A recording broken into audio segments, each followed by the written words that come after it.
wanted to ask, in your practice right now, do you see any unique challenges with girls coming up that you might not see with boys that parents should maybe be on the alert for?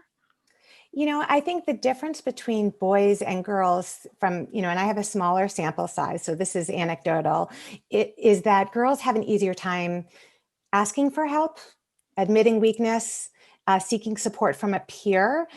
Girls and boys in this age group have a hard time knowing when they need adult support versus peer support. And because everyone is impaired, often they're looking for help from someone who not only isn't equipped because of their age or because of the severity of the problem, but because they themselves are not in a good place. They don't have the reserves to be able to give to someone else. And so I'm seeing from both boys and girls, a lot of misunderstandings, a lot of feelings of being rejected because they are looking for support from someone. And it's not that they don't want to be their friend, it's that they are just trying to tread water themselves. They have nothing left to give. And so really reminding kids, boys or girls, that their friends are their friends. There's going to be shifting in this age group anyway, recognizing that there's a lot of insecurity in that area and helping them voice that, helping them say out loud, who is it that you've leaned on during this pandemic, or whose support do you miss? Who are you most looking forward to seeing when you're back in school? How are you supporting them?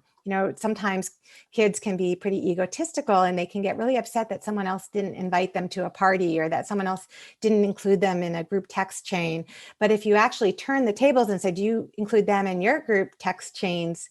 They'll say no, but it's only personal when it happens to them. So helping them think a little bit more expansively. I think positive intent, assuming positive intent, is so important under normal circumstances with this age group, but especially when you have maybe smaller cohorts, if schools are dividing kids into different groups and there's less mixing of peer groups, plus the mask, plus the physical distancing, plus the in and out of school, the stopping and starting, it's all of that is so disruptive to friendships as well as everything else in their lives. And so for middle schoolers, if we don't target the social piece, we will not have any success whatsoever with the academic piece. We know they're not going to take risks in class if they don't feel safe. They're not going to be willing to raise their hand or contribute if they think there's a chance they'll be ridiculed. It's why so many kids were afraid to be on camera. Many of them were worried someone might take a screenshot at a moment when they're doing something embarrassing, or even just scrutinizing themselves was hard, seeing themselves all of the time. So on the plus side, when kids go back to school, what I've seen is that they do let down their guard a little bit. They do better. But again, it's not a panacea. A lot of my students still need therapy. A lot of them still need abbreviated routines. They cannot take on as many outside activities as they did prior to the pandemic. They have to ramp back up. And I have fully supported parents who have had to give their kids the occasional mental health day, a recovery day. And if your child doesn't have school refusal, and we are seeing more school refusal, we're seeing more perfectionism, we're seeing more cutting, more eating issues, because when kids don't feel a sense of control, they look for ways to control the controllable variables. And because they have very few coping strategies, often they turn to ones that are not helpful to them. Cutting is this momentary, it alleviates their pain momentarily because they're focused on that physical pain. So we need to just be aware that kids need a lot of coping strategies now as well, positive ones. And what are some of those coping strategies that you can give to parents so that they can help their tweens to navigate the waters? Yeah. So one of my favorite ones for perfectionists is to use the metaphor of a ladder with all the different rungs, and to ask the child, what is their goal? And maybe it's that they want to make the soccer, the football team, or maybe it's that they want to get all A's, but after a year of being home, maybe they're not that fit, or their study skills have taken a hit and they're frustrated because the things that they thought would happen instantaneously, and that might have been much easier a year ago, are suddenly very challenging. To take that visual of the ladder and on each rung, break down that goal into several little steps. It could be that step one is just taking a walk around the block, or getting a calendar and starting to keep an agenda or using an electronic calendar, but helping kids understand that nothing happens overnight. And we know that, but they don't know that. To them, it looks like our life is a straight line from like 7th grade to success.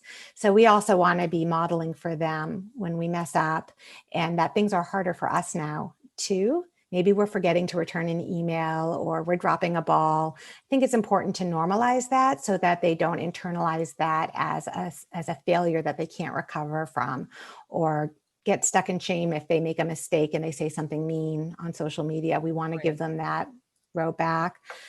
Mindfulness is one of my go-to groups of strategies, but what I'm finding right now is even more than mindfulness, and I will give 2 mindfulness strategies that I like, but even more than that, I've been using strategies that activate the parasympathetic nervous system that help calm their body, because they're so out of their body right now. They're just, it's like PTSD. You know, they've been in this heightened state of alert for so long, they don't even know how to calm down or come down. And so one of my favorite ones is to teach kids to hug themselves for 8 seconds. It's apparently the research shows 8 seconds is the magic number. The reason I think that one is great, and I tell girls who miss hugging to do that to themselves as they see one another, so it feels like they're giving each other a hug, because they miss touch so much. I think that's part of why this one, they can take the thumb of one hand and press just below the thumb on the other hand to calm their body. Mindfulness strategies also can calm the body, things like deep breathing. I teach box breathing, where they breathe in for 4 seconds through their nose only, hold it for 4 seconds, let it out through their nose only for 4 seconds, and then exhale all of it through their mouth and their nose at once, and do that a few times. Right. But for boys especially, that's often not something that they're willing to engage in. They need more movement-oriented mindfulness strategies.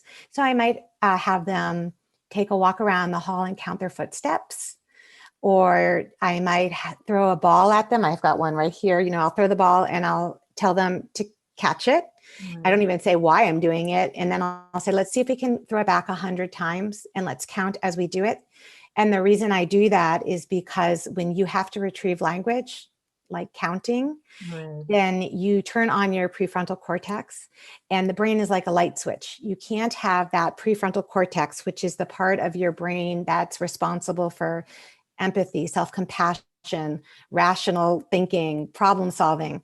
That part of your brain can't be on at the same time as your amygdala, which is the fight, flight, or freeze part of your brain, that panicking part of your brain. And so when we're playing catch and they're counting, it turns on their prefrontal cortex, turns off the fight, flight, or freeze, and it's fun. And it's relationship building. You can also, if you live in a small space, like an apartment, you can do it with a balloon and try to keep the balloon in the air and count how many times you can do it. Another one that I have been using more lately for test anxiety, that also works by turning on the prefrontal cortex, is to tell a kid to take an object of any kind into the test room. Here's my glasses case. It can be anything.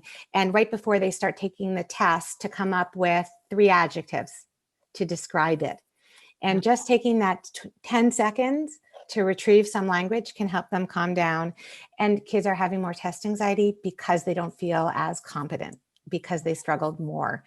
It feels like the stakes are really high to catch up and to prove once again to themselves, to their parents, to their teachers, that they're a good student. Yes, yes, absolutely. These are some really good suggestions.